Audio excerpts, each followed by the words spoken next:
எல்லாருக்கும் வணக்கம். வாங்க சிக்கன் பிரியாணி எப்படி செய்யலாங்கிறத பார்க்கலாம். வீட்டரிசியில் சிக்கன் பிரியாணி எப்படி செய்யலாங்கிறத பார்க்கலாம் வாங்க.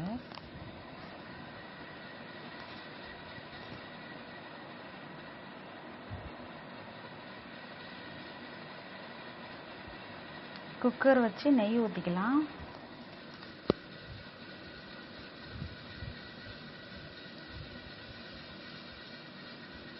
எண்ணெய் ஊற்றிக்கலாம்.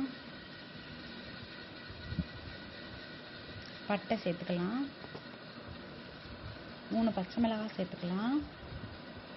4 பெரிய வெங்காயம் நைஸாக கட் பண்ணி சேர்த்துக்கலாம்.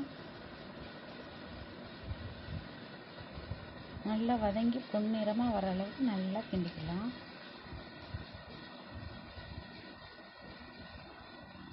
இஞ்சி பூண்டு சேர்த்துக்கலாம். தக்காளி சேர்த்துக்கலாம். நல்லா வதங்கணும். உப்பு கொஞ்சம் சேர்த்துக்கலாம்.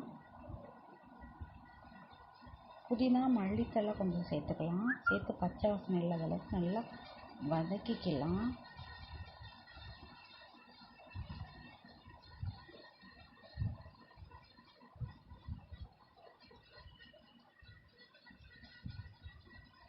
மஞ்சள்தூள் கொஞ்சம் போட்டுக்கலாம். கழுவி வச்சிருக்க சிக்கன் எடுத்து போட்டுக்கலாம்.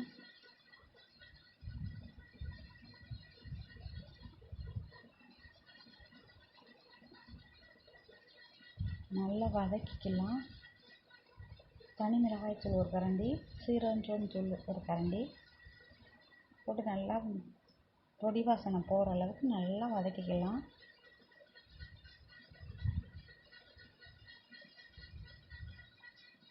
மூணு டம்ளர் அரிசிக்கு 7 டம்ளர் தண்ணி ஊற்றிக்கலாம். 1 டம்ளர் அரிசிக்கு 2 டம்ளர் தண்ணி சேர்த்துக்கணும். வீட்டரிசிங்கிறனால 1 டம்ளர் சேர்த்துக்கணும்.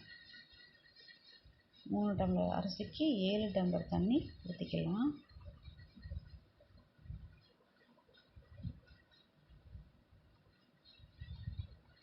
மூடி நல்லா கொதிக்க விட்டுக்கலாம். தண்ணியை அரை மணி நேரத்துக்கு முன்னாடி ஊற வச்சுருக்க அரிசியை நல்லா கழுவி சேர்த்துக்கலாம். சேர்த்து நல்லா ஒரு கிண்டி விட்டு தண்ணியும் அரிசியும் ஒன்றா சேர்கிற அளவுக்கு வச்சு புதினா மல்லித்தழை தூவி நெய் கொஞ்சம் தூவி விட்டு மூடி போட்டு மூடிக்கலாம்.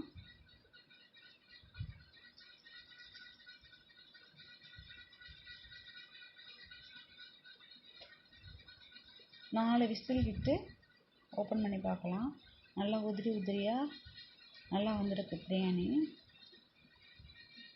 தட்டில் பரிமாறிக்கலாம். சிக்கன் கிரேவி வச்சுக்கலாம். மீன் வறுவல் வச்சுக்கலாம். நல்லா டேஸ்ட்டாக இருக்குது ஃப்ரெண்ட்ஸ். நீங்களும் வீட்டில் பண்ணி பாருங்கள். நம்ம சேனலை ஷேர் பண்ணுங்கள், லைக் பண்ணுங்கள், நம்ம சேனலை சப்ஸ்கிரைப் பண்ணிக்கோங்க.